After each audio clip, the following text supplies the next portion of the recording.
Hey, it's your buddy Peace and Harmony with you here today. Zooming in on the topic of how to handle an antagonistic family member who is typified as essentially having a personality disorder, someone who is very troublesome in the family, and really you see an evolution perhaps of a golden child and a scapegoat sort of dynamic in this family. How to handle this situation. The golden child, as described by many psychologists in this community, typify this person as really receiving favorable treatment as compared and contrasted with other family members, other siblings. The golden child can be firstborn, they can be secondborn, they can be thirdborn. It really the birth order can really vary quite a bit. So it really varies on a family by family basis and a case by case basis. The golden child, though, however, is given this sort of heightened position or intouchable position in the family for a number of reasons, usually unknown by people who are in that family, but once one does begin to study, the origin can be greatly understood once we learn a little bit about the family upbringing and family heritage. So really, how do we handle this? The golden child is typified by can do no wrong. They receive special treatment. They receive special accolades. They receive all the love, warmth, attention, oftentimes to a very sort of differential treatment to others in the family. And any parents know it is extremely important to have a balanced parenting model, which means you don't favor one child over another, because as you do that, you're creating a divisiveness. You're actually creating antagonism in the family. You're actually creating a hotbed for fueling future conflicts, future issues, not only civil rivalry, but you're really kind of tearing apart the fabric, which is the foundation of that family. So, the golden child sometimes is aware of being in this heightened position, sometimes they're not, but they can generally start to bring about a very antagonistic sort of feeling and climate into that family culture. And antagonistic, if we think about, some of the old novels, there's the protagonist, there's the antagonist.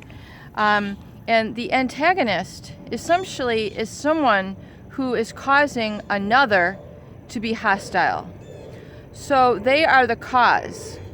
The antagonist is the cause. They are the perpetrator. They are the origin of that hostility. They are sourcing that hostility within the family. And antagonize is from the Greek, mid-18th century, agon, which means to contest to. And the Greek ant basically meaning against.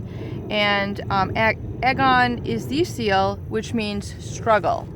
So it's basically the antagonist is to struggle against. So it's a cause, a source that one has to struggle against. So there's very much a sort of, feeling of pressure and, being against, being combative, being an antithesis to. And essentially they're making creation for an enemy sort of experience in that relationship. Very hostile, very unfriendly, and we basically call this a perpetrator, one who creates, one who brings about, is essentially the antagonist in that family. And they will work to, perpetuate, which means to continue, this sort of harm, this sort of immoral acts. And, this is very, an uncomfortable situation, because the antagonism can be physical as well as emotional, psychological, and spiritual. and will create very much a rift in that family, what is known as an interpersonal rift, which means, a sort of combativeness and a sort of friction, a tension, a real sort of palpable friction, which is a rift, R-I-F-T, in that family. And it's usually considered unsatisfactory by one family member or another. So the perpetrator is usually the one who is wielding the hostility. They're the cause of the hostility, and so they're usually going off scot-free, since they're the creator of the hostility. They're basically shoveling it up rather than taking it. And it can create much family estrangement, where there's a feeling of such great distance between the family members, and this can really be caused. Really, it can be caused from personality disorders in that individual. It can be just caused from various differing beliefs, various difference in attitude, beliefs, or major life events that had perhaps caused this. For example, if a family member had, done a grave atrocity to that family and they were not forgiven, that can be a cause of such antagonism.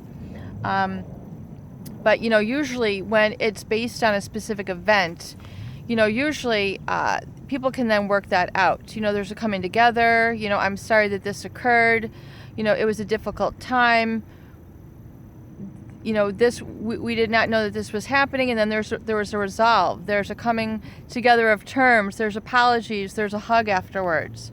But if the antagonism is perpetrated by a personality disordered person, it's not based on any one activity. It's not even based on differently held beliefs or feelings. It is just strictly to maintain that sort of golden child status and exploit, manipulate, and control for their advantage. And I know that there's a lot of information here, but I really do want to focus on understanding the dynamic then of that golden child, and then the recipient of that antagonism, which we call essentially the scapegoat, or the person who's receiving all the bad stuff, really for no fault of their own, other than they were the scapegoat in the family, which is maybe even supported by other family members. So knowing this dynamic and how this exists in family relationships, it's very important to identify the dynamics and then realize how to then move beyond and free oneself from this sort of victimization behavior, treatment, and relationship.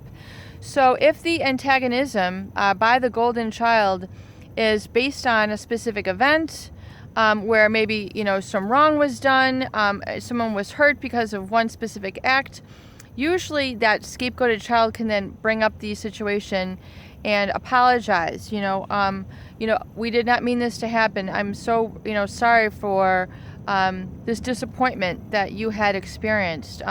Please accept my apologies. I didn't know what was going on. And you make amends, and then basically you come to understanding, and then you're able to move on.